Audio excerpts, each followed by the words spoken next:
شب قدر ہمیں کس وجہ سے ملی، اور پھر ایک عظیم ہستی کا بھی آج ذکر خیر ہوگا، سبحان اللہ، مولائے کائنات شیر خدا حضرت مولا علی کرم اللہ تعالی وجہ الکریم، اللہ ان کی بھی برکتیں ہم سب کو نصیب فرمائے۔ سب سے پہلے ہم چلیں گے قرآن پاک کے 30ویں پارے کی طرف۔ 30th پارے میں بڑی کمال کی صورت ہے، اور ذرا آپ سمجھیے گا، قرآن میں کسی بات کا تھوڑا سا ذکر آ جائے نا، وہ بھی بڑی بات ہے۔ قرآن میں ذکر آنا یعنی رب کا کلام، اور صبح قیامت تک نمازوں میں اس کی تلاوت ہوتی رہے گی۔ مگر اس رات کی اہمیت سمجھیں کہ کسی ایک آیت کے ذریعے بیان نہیں کیا اللہ نے، شب قدر کو ڈیفائن کرنے کے لیے قرآن پاک کی ایک پوری سورت سورہ قدر نازل کر دی گئی، یعنی پوری سورت only for define one night. Try to understand the significance of that night. اس رات کی اہمیت سمجھنے کی کوشش کریں کہ جس کی اہمیت بیان کرنے کے لیے قرآن کی ایک پوری سورت نازل ہو رہی ہے۔ اور اللہ کریم قرآن میں کیا فرماتا ہے؟ بسم اللہ الرحمن الرحیم، اِنَّا أَنزَلْنَاهُ فِي لَيْلَةِ الْقَدْرِ وَمَا أَدْرَاكَ مَا لَيْلَةُ الْقَدْرِ لَيْلَةُ الْقَدْرِ خَيْرٌ مِّنْ أَلْفِ شَهْرٍ تنزل الملائكة والروح فيها بإذن ربهم من كل أمر سلام هي حتى مطلع الفجر۔ اب پہلے ذرا اس کے معنی کو سمجھیے۔ اللہ فرماتا ہے بے شک ہم نے اس قرآن کو شب قدر میں نازل کیا۔ یہ رات کتنی مبارک ہے کہ اس رات قرآن نازل ہوا ہے۔ رمضان میں قرآن نازل ہوا، اور پھر اس رات، خاص اس رات میں نازل ہوا۔ اچھا، یہاں ایک تھوڑی سی بات سمجھنا ضروری ہے کہ قرآن 2 صورتوں میں نازل ہوا ہے۔ لوح محفوظ سے آسمان دنیا پر جب نازل کیا گیا تو وہ لیلۃ القدر میں نازل کیا گیا، اور آسمان دنیا سے ہمارے آقا علیہ الصلوۃ والسلام کے قلب منور پر 23 سال کے عرصے میں درجہ بدرجہ بتدریج حضرت جبریل امین لے کر قرآن حاضر ہوتے رہے، وحی لاتے رہے، اور یہ 23 ایئرز کے عرصے میں نازل ہوا۔ یہاں جو بات ہو رہی ہے وہ لوح محفوظ سے آسمان دنیا پر نزول کی بات ہو رہی ہے۔ اچھا، اب اس رات کے بارے میں سبحان اللہ اتنی احادیث اور اتنے فضائل بیان ہوئے کہ شب قدر کو قدر والی رات کیوں کہتے ہیں؟ پہلا سوال تو یہ ہے۔ تو اس شب میں سال بھر کے احکام نافذ کیے جاتے ہیں، اور فرشتوں کو سال بھر کے کاموں پر مامور کر دیا جاتا ہے، پورے سال کے آرڈرز دے دیے جاتے ہیں، ان کو یوں سمجھیے کہ ان کو ڈیڈیکیٹ کر دیا جاتا ہے کہ یہ سال بھر کے آپ کے کام ہیں۔ اور اس رات کو شب قدر اس لیے بھی کہتے ہیں کہ اس رات میں جو عبادتیں کی جاتی ہیں اس کی قدر کی جاتی ہے، وہ مقبول ہو جاتی ہیں، اس لیے بھی اس رات کو شب قدر کہا جاتا ہے۔ بخاری شریف کی حدیث سنیے، حضرت ابو ہریرہ رضی اللہ تعالیٰ عنہ راوی ہیں، نبی پاک علیہ الصلوۃ والسلام نے ارشاد فرمایا، جس نے اس رات میں ایمان اور اخلاص کے ساتھ شب بیداری کر کے عبادت کی تو اللہ تعالیٰ اس کے سابقہ صغیرہ گناہوں کو بخش دیتا ہے۔ کبیرہ گناہ جو ہوتے ہیں نا وہ توبہ سے معاف ہوتے ہیں، ہم انشاءاللہ توبہ بھی کریں گے، لیکن سارے پچھلے صغیرہ گناہ کس کے معاف ہوتے ہیں؟ جو اس رات شب بیداری کرے اور عبادت میں اس رات کو گزارے۔ حضرت انس بن مالک رضی اللہ تعالیٰ سے روایت ہے، اور یہ ابن ماجہ کی حدیث ہے، کہ رمضان کا مہینہ آیا تو پیارے آقا علیہ الصلوۃ والسلام نے ارشاد فرمایا، بے شک تمہارے پاس ایک مہینہ آیا ہے، اور اس میں ایک ایسی رات ہے جو 1000 مہینوں سے بہتر ہے، جو شخص اس رات سے محروم ہو گیا وہ تمام نیکیوں سے محروم رہا۔ جو اس رات سے محروم رہ گیا وہ تمام نیکیوں سے محروم رہا، اور محروم وہی رہے گا جس کی قسمت میں محرومی ہے۔ تو ہم نے ان 5 راتوں کو ٹارگٹ پہ رکھنا ہے، ان راتوں میں کوئی اور کام نہیں ہونا چاہیے، بس اللہ کی رضا والے کام ہو، عبادت ہو، جتنا ہو سکے عبادت ہو، کوئی گناہ والی بات نہ ہو۔ لہٰذا ہر مسلمان کو چاہیے کہ وہ رات عبادت میں گزارے اور استغفار میں گزارے۔ بی بی عائشہ صدیقہ رضی اللہ تعالی عنہا فرماتی ہیں، میں نے نبی پاک علیہ الصلوۃ والسلام سے عرض کی کہ اگر حضور مجھے معلوم ہو جائے کہ لیلۃ القدر کون سی رات ہے تو پھر میں کیا پڑھوں؟ تو میرے آقا علیہ الصلوۃ والسلام نے لیلۃ القدر کا ایک وظیفہ عطا فرمایا۔ میرے آقا فرماتے ہیں، پڑھو اللہم انک عفو کریم تحب العفو فاعف عنی۔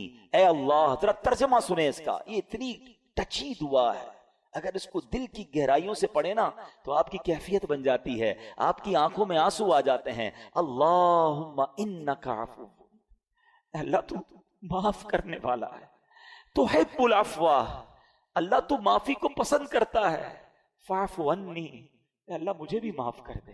پہلے اللہ کو اس کی شان کریمی کا ذکر کر کے عرض کیا جا رہا ہے، اللہ تو معاف کرنے والا، اللہم انک عفو کریم تحب العفو، اے اللہ معافی کو تو پسند بھی کرتا ہے، میں بھی تو تیرا سائل ہوں، میں بھی تو گناہگار ہوں، پھر مجھے بھی تو معاف کر دے، فاعف عنی۔ آئیے مل کر اس دعا کو 5 راتوں میں کثرت سے پڑھنا ہے، اپنے گناہوں کو یاد کر کے سر جھکا کر شرمندگی کے ساتھ پڑھ لیں، اللہم انک عفو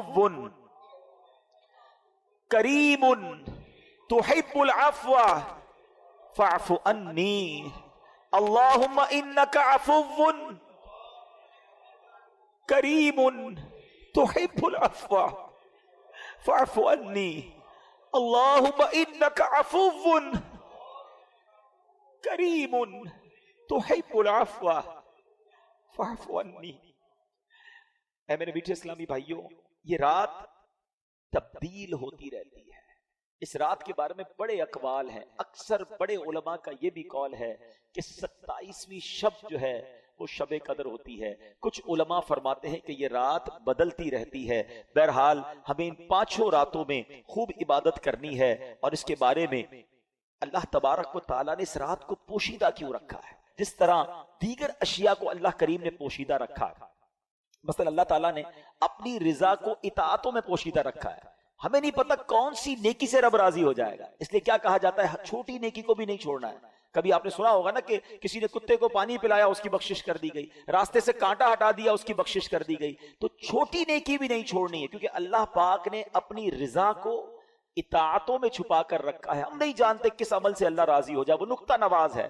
تو بندہ ہر نیکی کرتا جائے، کیا معلوم اس سے میرا رب راضی ہو جائے۔ بالکل اسی طرح اللہ تبارک و تعالیٰ نے اپنے غضب کو گناہوں میں چھپا رکھا ہے، ہم نہیں جانتے کون سا گناہ اللہ کے غضب کے باعث بن جائے۔ بعض اوقات ہمیں لگتا ہے چھوٹا سا گناہ ہے، اور وہی رب کی ناراضی کا باعث بن جاتا ہے۔ تو بندہ اپنے آپ کو گناہوں سے بچاتا رہے۔ اسی طرح اللہ نے اپنے اولیاء کو اپنے بندوں میں چھپا کے رکھا ہے، ہمیں نہیں پتا کون اللہ کا ولی ہے۔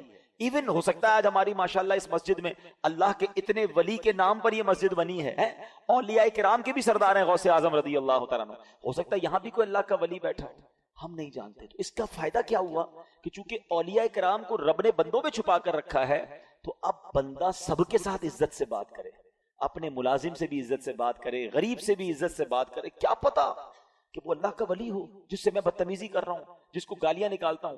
لوگ اپنے ملازمین کو گالیاں نکال رہے ہوتے ہیں، ان کو ایسے ڈانٹ رہے ہوتے ہیں جیسے غلام بنا لیا ہے۔ نہ کرو ایسا، ٹھیک ہے وہ غریب ہے، تمہارا ملازم ہے، اگر وہ اللہ کا ولی ہوا نا، ویسے بھی کسی مسلمان ولی نہ بھی ہو، مسلمان ہے تو اس کی تعظیم کرنی ہے، اس کو دل نہیں دکھانا، لیکن اگر وہ اللہ کا ولی ہوا تو یاد رکھیے گا میٹھے اسلامی بھائیوں، میں نے اب تک جتنا میرا مطالعہ ہے وہ تھوڑا سا یہ ہے کہ 2 ہی چیزوں کے بارے میں پڑھا ہے جس میں رب اعلان فرماتا ہو، رب کی طرف سے یہ اعلان ہو کہ جس نے یہ 2 کام کیے وہ ایسا ہے جس نے اللہ سے جنگ کی ہے۔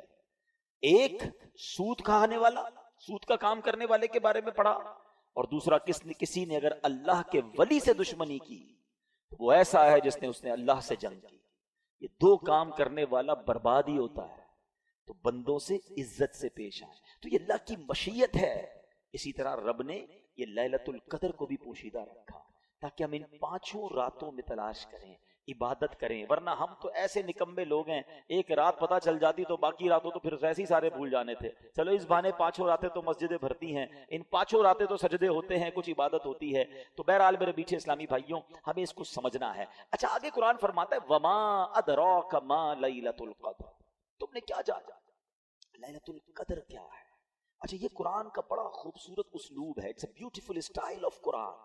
جب قرآن کو کوئی چیز انفسائز کرنی ہے، ہماری اٹریکشن چاہیے، ہمیں بتانا ہے کہ there is something special، تو قرآن خود ہی ہم سے سوال کر رہا ہے وما ادراک ما لیلۃ القدر، تم نے کیا جانا لیلۃ القدر کیا ہے؟ ہماری اٹریکشن لی جا رہی ہے۔ عرب زبان کا بھی ایک اسلوب ہے، آپ دیکھیں سورہ قاریہ میں القارعۃ مل قارعہ وما ادراک مل قارعہ، قرآن وہاں بھی ڈیفائن کر رہا ہے قیامت کو۔ تو اب سوال کیا جا رہا ہے کہ تم نے کیا جانا قیامت کیا ہے، قارعہ کیا ہے؟ پھر فوراً اس کے بعد قرآن اس کو ڈیفائن کرتا ہے کہ وہ دن کیسا ہوگا۔ یہاں بھی قرآن نے یہ اسلوب اختیار کیا، اللہ کا کلام کہہ رہا ہے وما ادراک، ما لیلۃ القدر، تم نے کیا جانا لیلۃ القدر کیا ہے؟ پھر آگے خود قرآن بتا رہا ہے لیلۃ القدر خیر من الف شہر، یہ رات 1000 مہینوں سے بہتر رات ہے۔ اب 1000 مہینوں کا مطلب کیا ہوا؟ 83 years and 4 months، اپروکسیمیٹلی 83.5 سال۔ یہ سوال ذہن میں آ سکتا ہے کہ قرآن نے 100 سال نہیں کہا، 150 سال نہیں کہا، 1000 مہینوں کی کیلکولیشن کہاں سے آئی؟ سبحان اللہ۔ اس کے پیچھے بہت سارے شان نزول علماء نے بیان کیے۔ ایک شان نزول یہ ہے کہ نبی پاک علیہ الصلوۃ والسلام نے بنی اسرائیل کے ایک بہت عظیم بزرگ کا واقعہ صحابہ کرام کو سنایا۔ ان کا نام تھا حضرت شمعون رضی اللہ تعالیٰ۔ واقعہ کیا تھا؟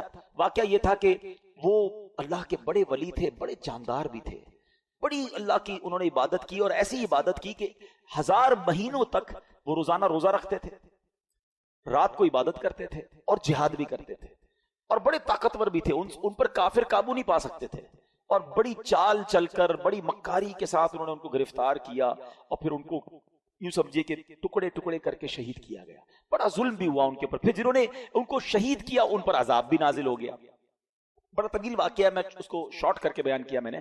اچھا، اب جب یہ واقعہ نبی پاک علیہ الصلوۃ والسلام نے صحابہ کو سنایا نا، تو صحابہ کرام علیہ رضوان جو تھے ان کا مائنڈ سیٹ کمال کا تھا، ایسے کمال کے صحابہ ہیں سبحان اللہ۔ اب جب یہ واقعہ سنا، اب آپ نے بھی سنا، میں نے بھی سنا، ہمیں تو لگتا ہے کہ یار کتنے بڑے بزرگ تھے ماشاءاللہ، کتنی عبادت کی، کتنا ثواب کمایا۔ وہ فوراً اپنی نیکیوں کے بارے میں فکر مند ہو جاتے تھے، کہتے حضور یہ پہلی قوم والے تو آگے بڑھ گئے، ہماری تو عمریں ہی چھوٹی ہیں، 1000 مہینے تک تو وہ روزے رکھتے رہے، 1000 مہینے تک تو رات عبادت کرتے رہے، جہاد کرتے رہے، 1000 مہینوں کا مطلب 83.5 سال اپروکس، ہماری تو عمر 60 70 80 سال، یہ تو ہمارے پاس ٹائم ہی نہیں، اتنا ٹائم ہی نہیں ہماری لائف میں، وہ نیکیوں میں آگے بڑھ گئے۔ یہ بات بڑی کمال کی، جملہ ذرا سمجھیے گا۔ صحابہ رنجیدہ ہوئے کہ دوسری قوم، دوسری جو امت ہیں وہ نیکیوں میں آگے بڑھ رہی ہیں، ہم پیچھے رہ گئے۔ آج ہمارا حال یہ ہے کہ ہم یہ سوچتے ہیں کہ فلاں بنگلہ بڑا بنا لیا اس نے، وہ کاروبار میں آگے بڑھ گیا، وہ پیسوں میں آگے بڑھ گیا، اس کی گاڑی اچھی ہو گئی، اس نے موبائل اچھا خرید لیا، ہم اسی ٹینشن میں رہ گئے۔ مجھے آج تک یہ بات سمجھ نہیں آتی کہ جو کسی کا گھر، کاروبار یا اس کی ویلتھ دیکھ کر ڈی مورلائز ہوتا ہے، اپنے آپ کو پیچھے فیل کرتا ہے، وہ کسی تہجد گزار کو دیکھ کر کیوں نہیں پیچھے فیل کرتا کہ یار یہ تہجد پڑھتا ہے میں نہیں پڑھتا، یہ روز قرآن پڑھتا ہے میں نہیں پڑھتا، یہ دین کا کام بھی کر رہا ہے، کاروبار بھی کر رہا ہے، میں تو صرف کاروبار کر رہا ہوں، میں تو دین کو ٹائم ہی نہیں دے رہا۔ میں اپنے آپ کو اس وقت کیوں شائع فیل نہیں کرتا، اس وقت کیوں میرے دل میں یہ بات۔ یہ صحابہ کرام کا انڈرسٹینڈنگ لیول تھا کہ جب بھی وہ کسی کو نیکیوں میں آگے بڑھتے دیکھتے وہ چاہتے ہم بھی آگے بڑھے۔ پلیز کمپٹیشن لائف میں یہ والا لاؤ کہ جو دنیا کا کمپٹیشن ہم لے آئے نا، اس میں کبھی بھی پرسکون نہیں ہو گیا۔ ہر شیر کا سوا شیر موجود ہے، آپ لاکھ پتی ہو جائیں گے تو کروڑ پتی نظر آئے گا، کروڑ پتی نظر آئیں گے تو ارب پتی نظر آئے گا، ارب پتی بھی بن جاؤ گے تو پھر آگے اس سے آگے والا نظر آئے گا، اور اسی ریس میں زندگی ختم ہو جائے گی۔ کرنا کیا ہے؟ پلیز یہ سیکھو۔ یہ لیلۃ القدر ملی، کتنی عظیم رات کیوں ملی؟ جب صحابہ کرام غمزدہ ہوئے تو نبی پاک کے بھی قلب اقدس پر جو ہے وہ رنج طاری ہو گیا۔ میرے آقا علیہ الصلوۃ والسلام کے جب دل پر رنج طاری ہو، یہ رب کو کب گوارا ہے؟ جبریل امین آئے کہ حضور آپ غمزدہ نہ ہوں، اللہ کریم نے آپ کی امت کو ایک رات ہر سال ایسی عطا کر دی ہے جو اس رات میں عبادت کر لے گا حضرت شمعون کی ان 1000 مہینوں کی عبادت سے زیادہ ثواب کما لے گا۔ لیلۃ القدر خیر من الف شہر، برابر نہیں کہا قرآن نے کہ وہ رات 1000 مہینوں سے برابر ہے، نہیں، قرآن کہتا ہے 1000 مہینوں سے افضل ہے۔ افضل کتنا ہے وہ رب جانے، اس کی عطائیں جانے، اور یہ وہ نارمل 1000 مہینے نہیں ہیں کہ ایک بندہ 1000 مہینے زندہ رہ کر نمازیں پڑھتا رہا، اس کے برابر نہیں۔ یہ وہ حضرت شمعون جو 1000 مہینوں تک روزے رکھتے رہے، 1000 مہینوں تک عبادت کرتے رہے، جہاد کرتے رہے، شہادت کا مرتبہ پایا۔ اللہ اکبر۔ نبی پاک کی کرم نوازی سے، اللہ کے حبیب کی امت ہونے کی برکت سے اللہ نے ایک رات ہر سال دے دی کہ جو اس ایک رات میں عبادت کر لے حضرت شمعون کی ان 1000 مہینوں سے عبادت سے زیادہ ثواب کما لے گا۔ تو یہ اتنا بڑا احسان، اور یہ ہمیں کیوں ملی؟ یہ احسان مانو، احسان فراموش نہیں ہونا چاہیے۔ یہ سب کچھ ملا ہے نبی پاک کے صدقے، ایمان ملا ان کے صدقے، رمضان ملا ان کے صدقے، قرآن ملا ان کے صدقے، سچی بات تو یہ ہے رحمان ملا ان کے صدقے۔ وہ کیا ہے جو در مصطفیٰ سے ہم نے پایا نہیں ہے؟ جس کو اتنا کچھ نبی پاک کے صدقے ملا ہو، اس کی تو زندگی ان کی محبت میں گزرنی چاہیے، اس کی تو زندگی ان کا گن گاتے ہوئے گزرنی چاہیے، ان کی سنتوں پر عمل کرتے گزرنی چاہیے۔ تو اے میرے میٹھے اسلامی بھائیوں، اب سمجھ لو یہ کتنی بڑی رات ہے۔ in between those 5 nights کوئی ایک رات شب قدر ہے، تو ہم نے ان 5 راتوں میں کمر بستہ ہو جانا ہے۔ دن کو ریسٹ کیجئے گا، دن بیزی نہ گزاریں گے رات تھک جائیں۔ ان 5 راتوں کو پلان کیجئے کہ ہم دن میں ریسٹ کریں، رات پوری جاگیں۔ جیسے یہ اجتماع ختم ہو، آپ کو کہیں گھومنے پھرنے جانے کی ضرورت نہیں، ماشاءاللہ مسجد میں بیٹھے، گھر بھی جانا ہے تو تلاوت کریں، تھوڑی دیر بعد تسبیح لے لیں، ذکر و اذکار پڑھیں، مدنی چینل پر پروگرام چل رہے ہوں گے وہ کریں۔ میں نے یہاں سے ایک اور جگہ بیان کرنے چاہنا ہے، وہاں آ جائیں، لیکن کوشش کریں کہ یہ رات فضول باتوں میں نہ ہو۔ اچھا، اس رات ایک اور کام بھی آپ نے کرنا ہے کہ آپ 5 راتیں صدقہ کریں، بے شک کچھ بھی کرے، جس کی جتنی حیثیت، 50 روپے کرے، 100 روپے کرے، 1000 کرے، لاکھ کرے، 5 راتوں میں کچھ صدقہ ضرور کر دینا۔ جو رات لیلۃ القدر ہو گئی، تمہارا صدقہ لیلۃ القدر والا صدقہ ہو جائے گا۔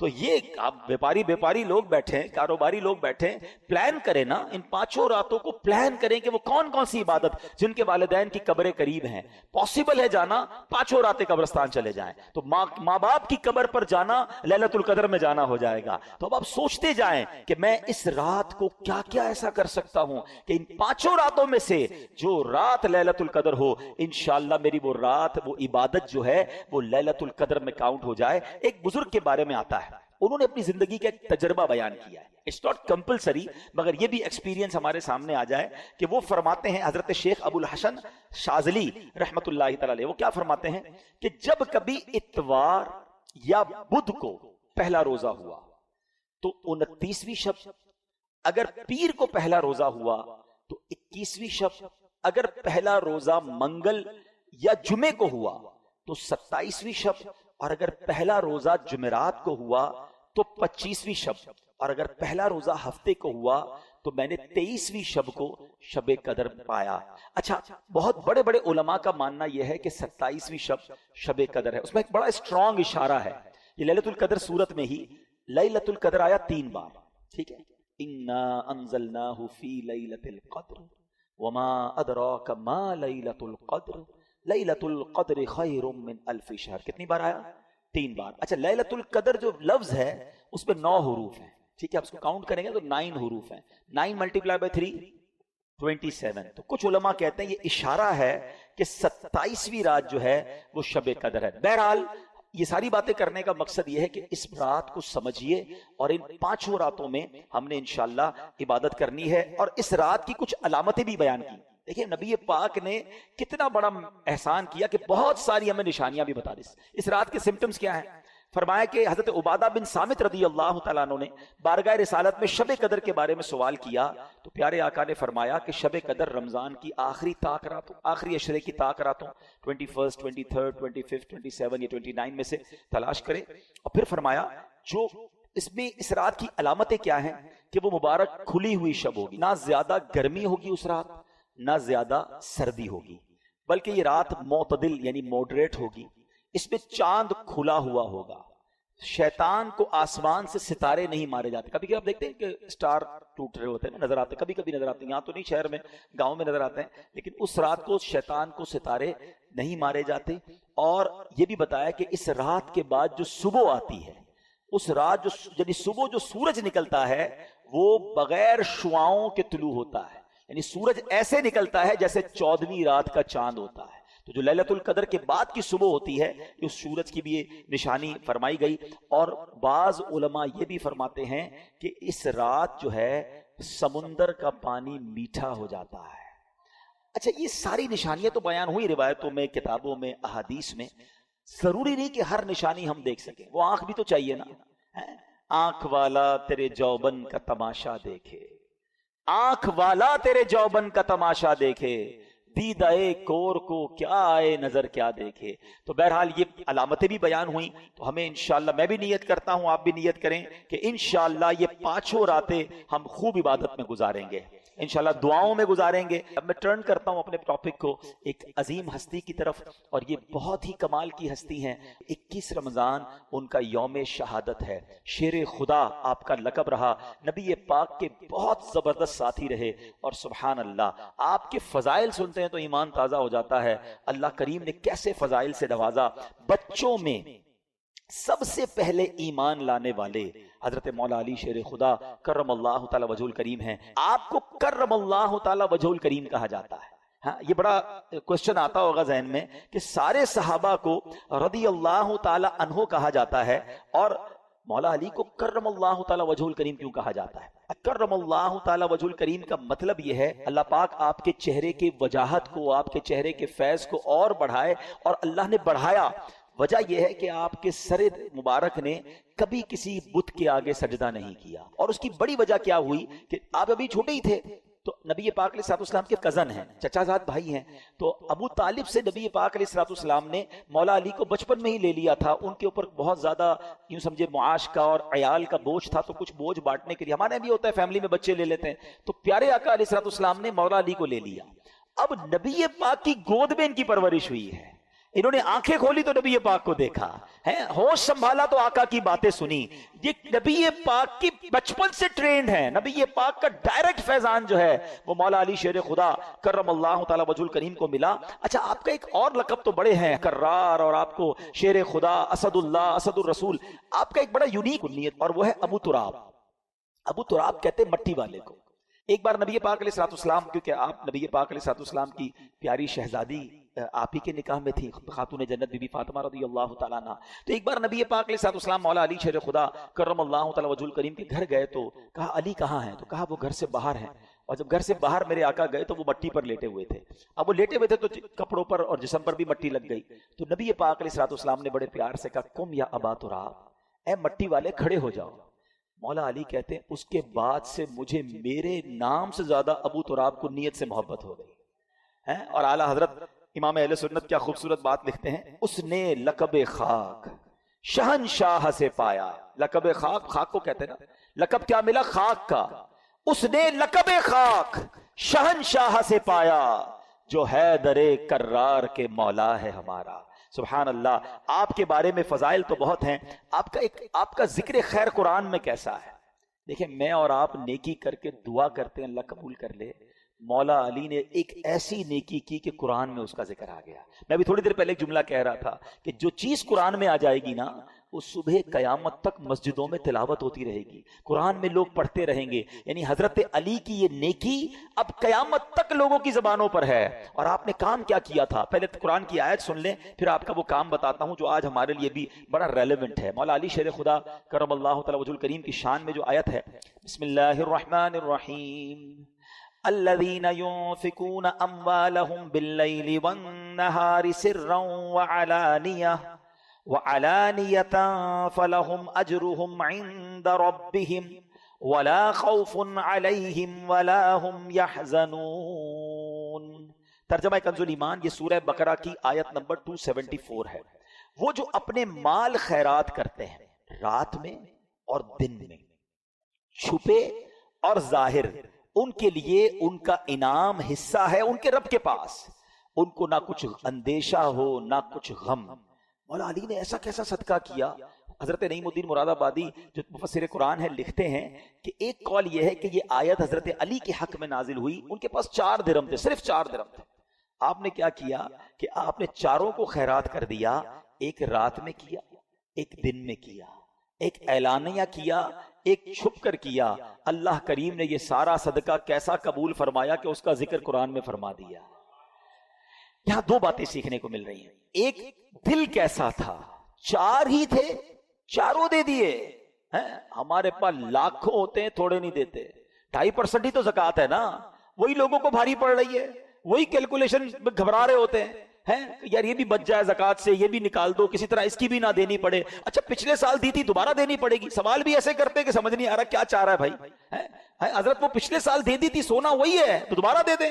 ارے بھائی ہر سال گزرنے کے بعد 2.5% آپ نے دینا ہے. بات ہم کرتے ہیں کہ ہم پنجتن کے غلام ہیں, بات ہم کرتے ہیں ہم صحابہ کے جناب چاہنے والے ہیں.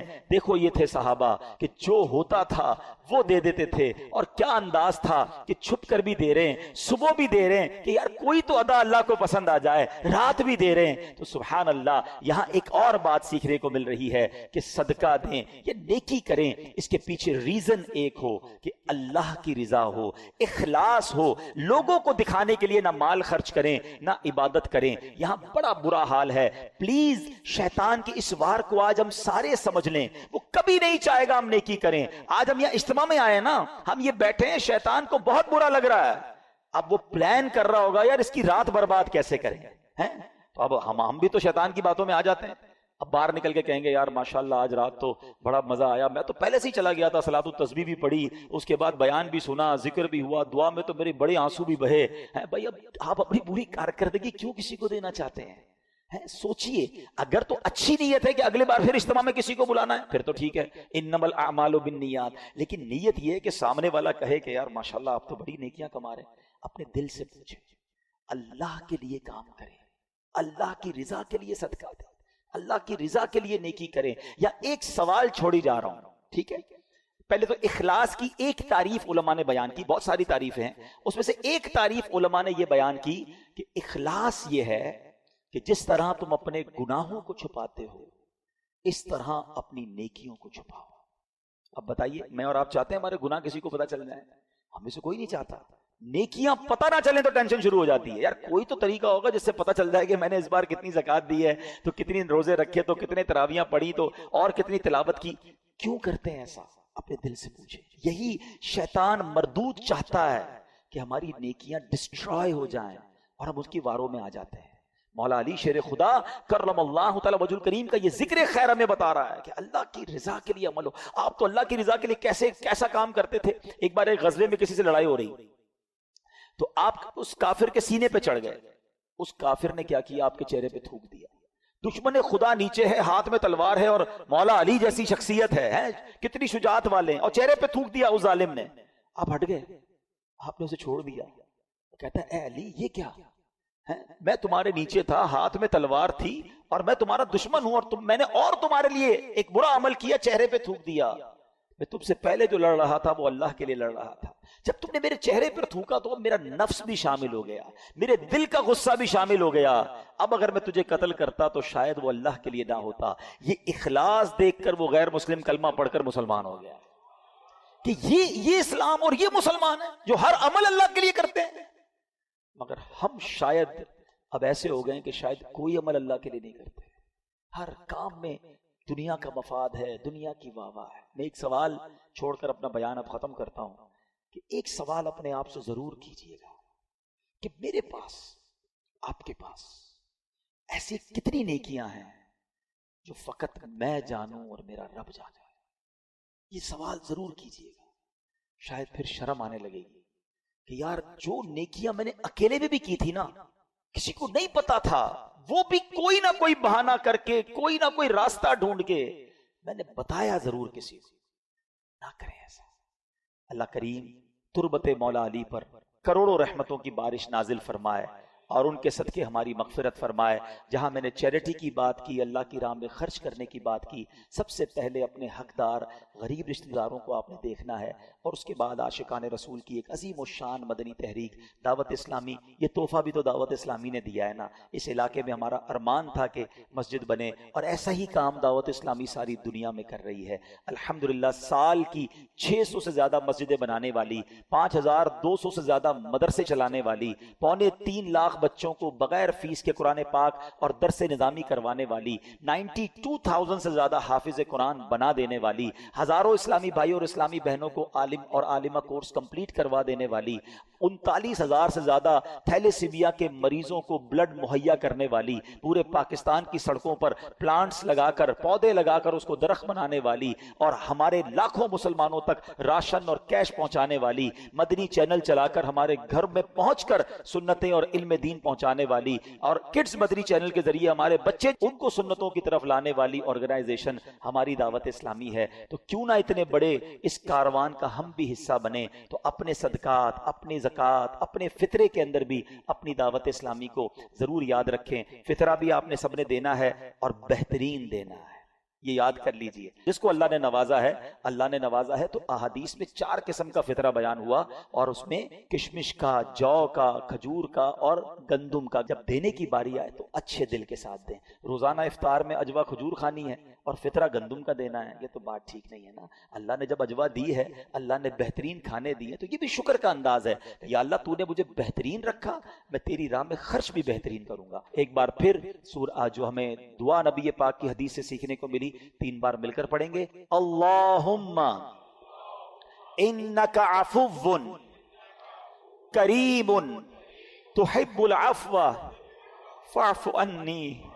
اللہم انک عفو کریم تحب العفو فاعف عنی. اللہم انک عفو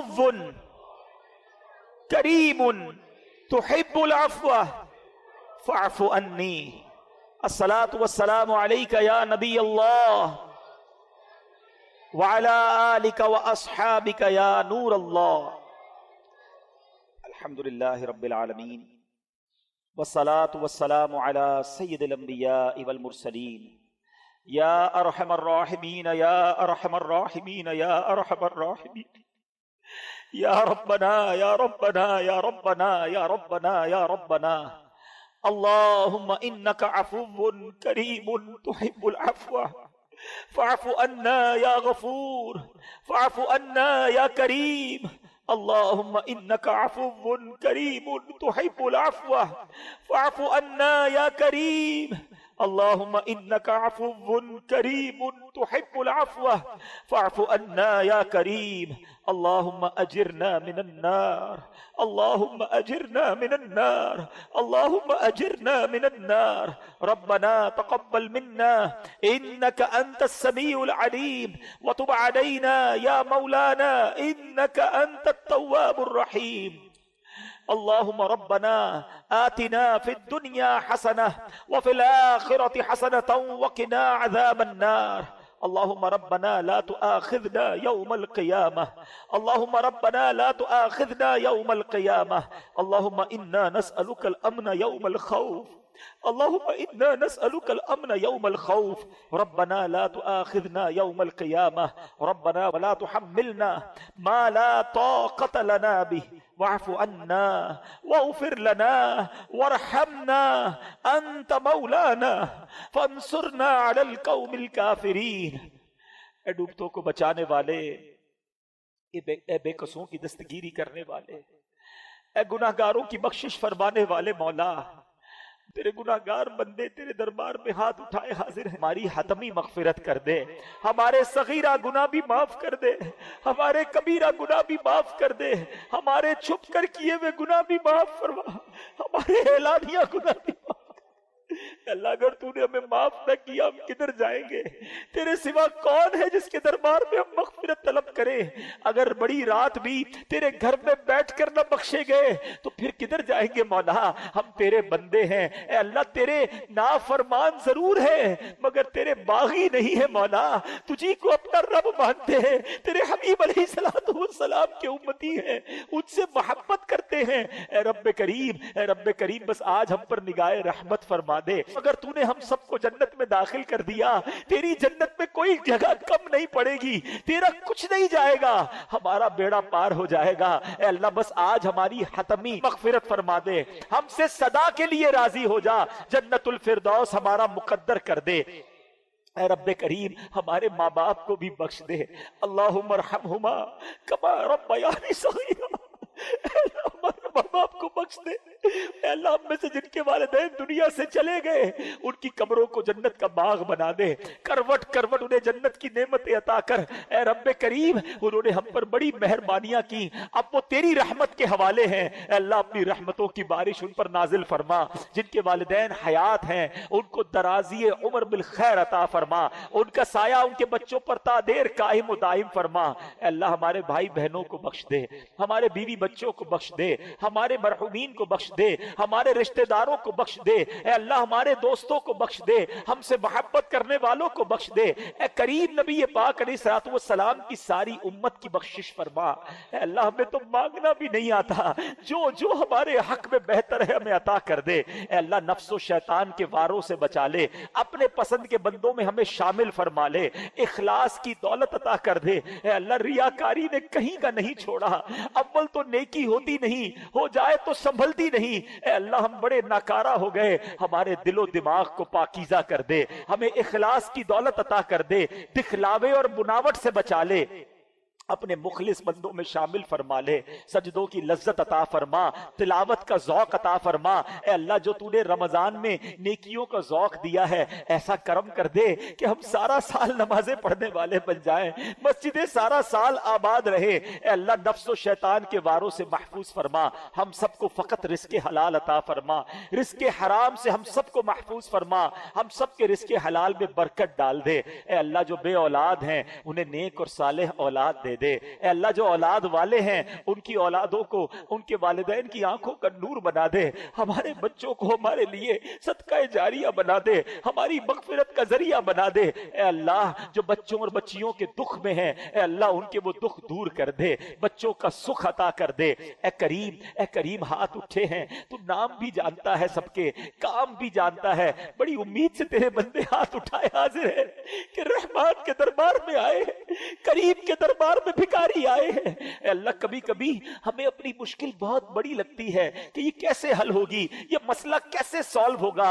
اے اللہ تیرا ہی قرآن میں فرمان ہے ان اللہ علی کل شیء قدیر۔ اے اللہ ہمیں اپنی قدرت کا نظارہ دکھا، ہماری مشکل آسان کر دے، ہماری پریشانی دور کر دے، ہمارے دکھوں کو خوشیوں میں بدل دے، راہیں کھول دے، مشکلیں آسان کر دے۔ کسی کا حق کسی نے دبا لیا تو خیر سے اس کا حق مل جائے۔ اے اللہ ظالموں کے ظلم سے بچا، حاسدوں کے حسد سے بچا، بد نظروں کی بد نظری سے بچا، شیطان کے شر سے بچا، جادو ٹونے آسیب سے بچا، زمینی اور آسمانی بلاؤں سے بچا، زلزلوں طوفانوں اور وائرسوں سے بچا۔ اے کریم بس اپنے پسندیدہ بندوں میں شامل کر لے۔ اللہ تیرے دربار میں التجا ہے، بڑے دن ہو گئے مکہ مدینہ دیکھے،